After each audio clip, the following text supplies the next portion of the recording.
The Untold Story of John Lennon's Children, a Legacy of Music and Mystery. John Lennon. The name alone carries with it a tidal wave of emotion, history, and cultural change. A Beatle, a peace activist, a visionary, a man whose voice defined a generation and whose words still echo in hearts around the world.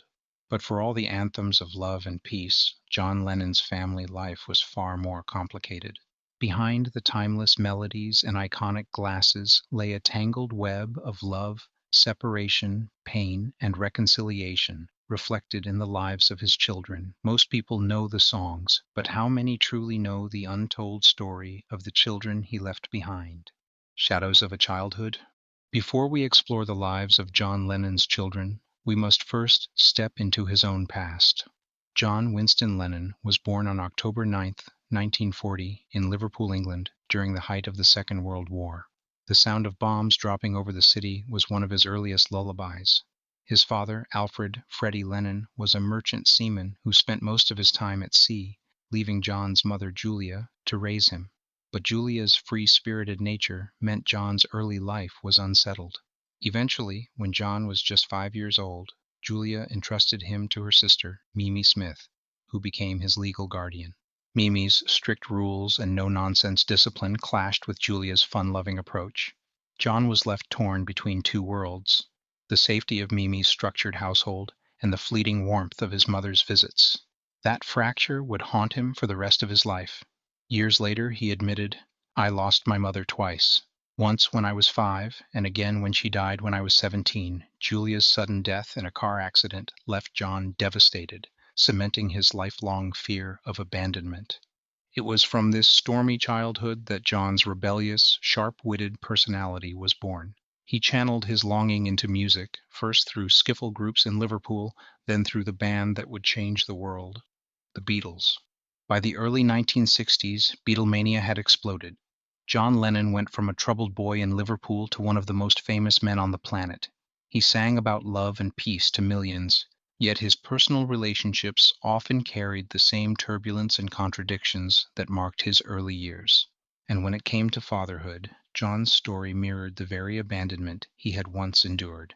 Julian Lennon, the forgotten son. In 1963, at the height of Beatlemania, John Lennon became a father for the first time. His wife, Cynthia Powell, gave birth to Julian Lennon in Liverpool. For a brief moment, there was the hope of stability, a family life that John himself had been denied as a child, but almost immediately, Julian's story diverged. The demands of fame were relentless. The Beatles were not just a successful band, they were a cultural tidal wave sweeping across the world. John's days were consumed with touring, recording, and the chaos of celebrity. While Cynthia cared for Julian at home, John was often thousands of miles away, living a life of screaming fans and flashing cameras. Julian later recalled how the distance felt not just physical but emotional. He was always away. He spoke about love and peace to the world, but he couldn't show that same peace and love to his own family. That contradiction would define much of his childhood. By 1968, John's marriage to Cynthia had unraveled. His growing involvement with Yoko Ono became impossible to ignore, and the divorce that followed left 5-year-old Julian caught in the middle. But out of that pain came one of the most famous songs of all time. When Paul McCartney drove out to comfort Cynthia and Julian, he began humming a tune in the car, a song meant to reassure a heartbroken child. That song became "Hey Jude." Originally, "Hey Jules," it was a message of hope to Julian. Take a sad song and make it better. Ironically, it was not John who offered comfort, but Paul. As Julian grew older, his relationship with his father became increasingly strained. John's attention shifted almost entirely to Yoko, and later to Sean. Julian was often left feeling like an outsider in his own father's life. He later confessed, "We didn't really spend time together. It was very limited. I felt I was more of an afterthought." Yet despite this distance, Julian couldn't escape his father's shadow, nor could he escape the music that flowed in his veins. In the 1980s, he burst onto the scene with his debut album, Velote, featuring hits like "Too Late for Goodbyes." Critics and fans alike were stunned. His voice was hauntingly similar to John's, to the point where some believed they were listening to unreleased Lennon tracks. For Julian, the resemblance was both a blessing and a curse. On one hand, it gave him instant recognition. On the other, it tethered him to endless comparisons. Was he a true artist in his own right, or merely echoing his father? He once admitted that no matter how much he achieved, people would always judge him through the lens of John Lennon. Then came the tragedy of December 8, 1980. John Lennon was murdered outside the Dakota in New York. Julian was just 17 years old. Flying to New York in the aftermath, he was thrust into the public mourning of a man who had been distant in private life. Worse still, he discovered that most of John's estate had been left under Yoko Ono's control, with Sean as the primary heir. Legal disputes followed, lasting years. Though Julian eventually reached a settlement, the scars were not financial, but emotional. It wasn't about money, he said. It was about acknowledgement. It was about where I stood in his life. Yet Julian refused to live solely in bitterness. Over time, he built not just a musical career, but a life of meaning beyond his father's shadow. His most powerful project became the White Feather Foundation, inspired by a promise John once made, that if he died, he would send Julian a white feather as a sign of peace. Years later, Julian received such a feather from an Aboriginal tribe in Australia, a moment that convinced him his father was still reaching out across time. Through his foundation, Julian has championed environmental and humanitarian causes: clean water, climate change, children's health. In many ways, he has lived out the ideals his father preached, but in a quieter, steadier way. Today, Julian remains an accomplished musician and philanthropist. His story is bittersweet: the son who inherited his father's voice, yet spent his life searching for his father's love. And while he may never have received the recognition he longed for from John, Julian has forged his own path, one that continues to honor the legacy while also standing apart from it. Despite the bitterness, Julian chose not to remain trapped in resentment. He founded the White Feather Foundation, inspired by his father's promise to send him a white feather as a sign from the afterlife. Through it, Julian has dedicated himself to environmental and humanitarian causes. Today, Julian continues to release music and advocate for the planet, but his story remains bittersweet: the son who inherited his father's voice, yet spent much of his life searching for his father's love. Yoko Ono, the lost daughter. If Julian's childhood was defined by emotional distance, Yoko Ono's was shaped by physical disappearance, a vanishing act that left her as the most mysterious of John Lennon's children. Kyoko-chan Cox was born in 1963, the daughter of avant-garde artist Yoko Ono and American filmmaker Tony Cox. From the start, her life was intertwined with art and unconventional living. Yoko was already immersed in New York's experimental art scene, staging bold performance pieces that challenged ideas of family and tradition. But when Yoko and Tony's marriage fell apart, Kyoko's life took a dramatic turn. By 1968, Yoko had entered a relationship with John Lennon, a love affair that was as public as it was controversial. While the world focused on John and Yoko's radical collaborations, little Kyoko was caught in the crossfire of an increasingly bitter custody battle. The tension came to a head in 1971. Tony Cox, fearing that Yoko's unconventional lifestyle and relationship with Lennon were unfit for their daughter, disappeared with Kyoko. They joined a religious commune in the United States, known as the Church of the Living Word, also called The Walk. Almost overnight, Kyoko vanished from her mother's life. For Yoko, it was a devastating loss.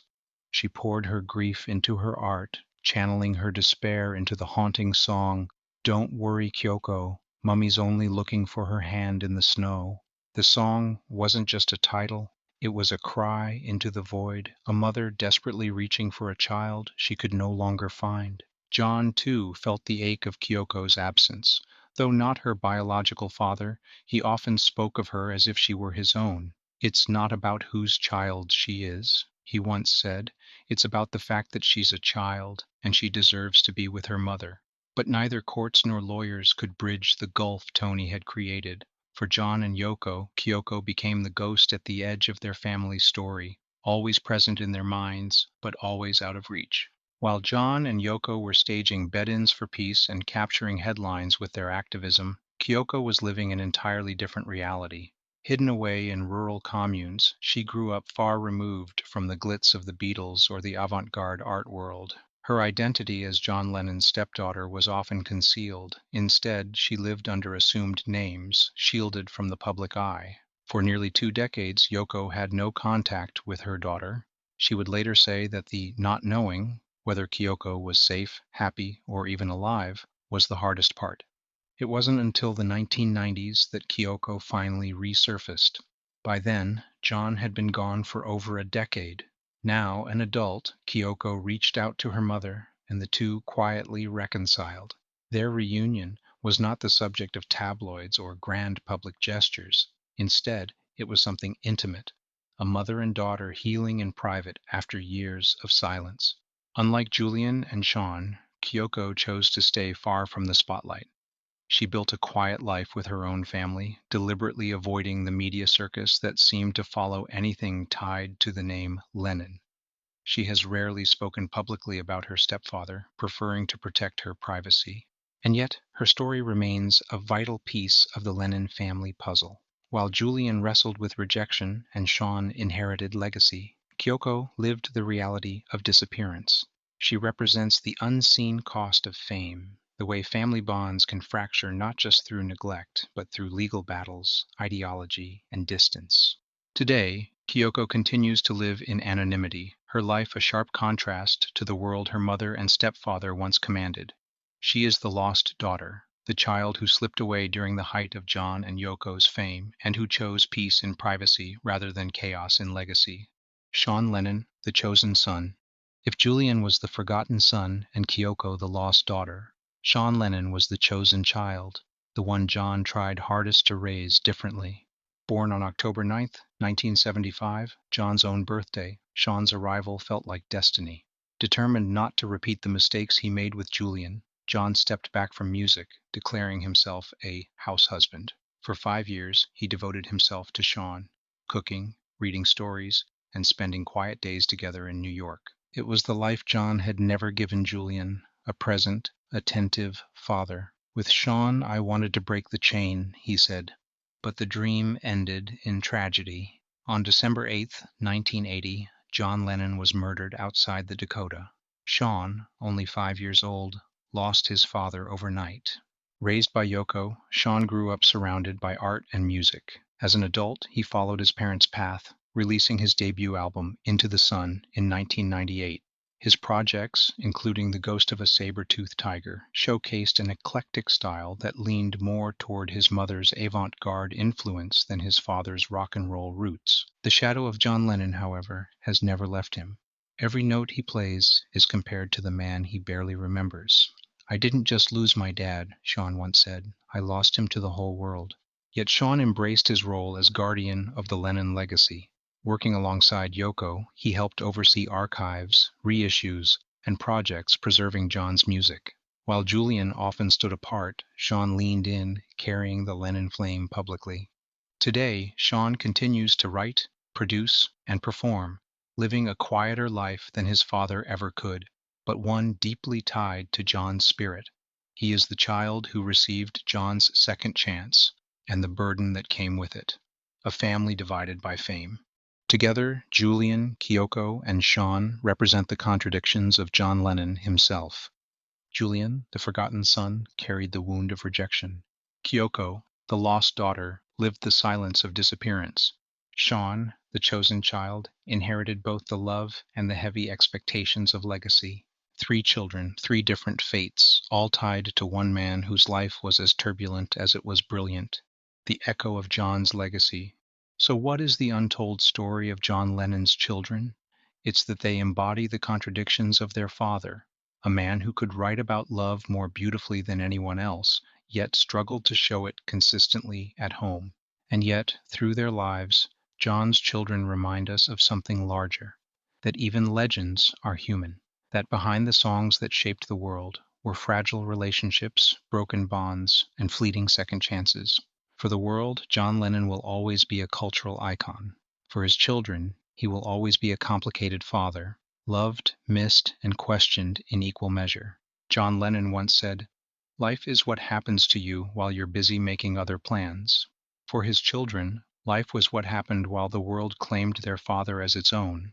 Julian, Kyoko, and Sean, 3 lives forever marked by a man whose words reached millions, yet whose love sometimes struggled to reach home. Their untold story is one of resilience, survival, and finding identity in the shadow of a giant.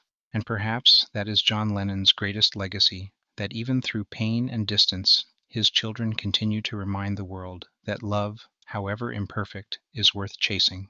If this deep dive into the lives of John Lennon's children moved you, don't forget to like this video, subscribe to our channel, and share it with other Beatles fans who may not know this side of the story. And now, we'd love to hear from you. Which celebrity family should we cover next? Drop your suggestions in the comments below.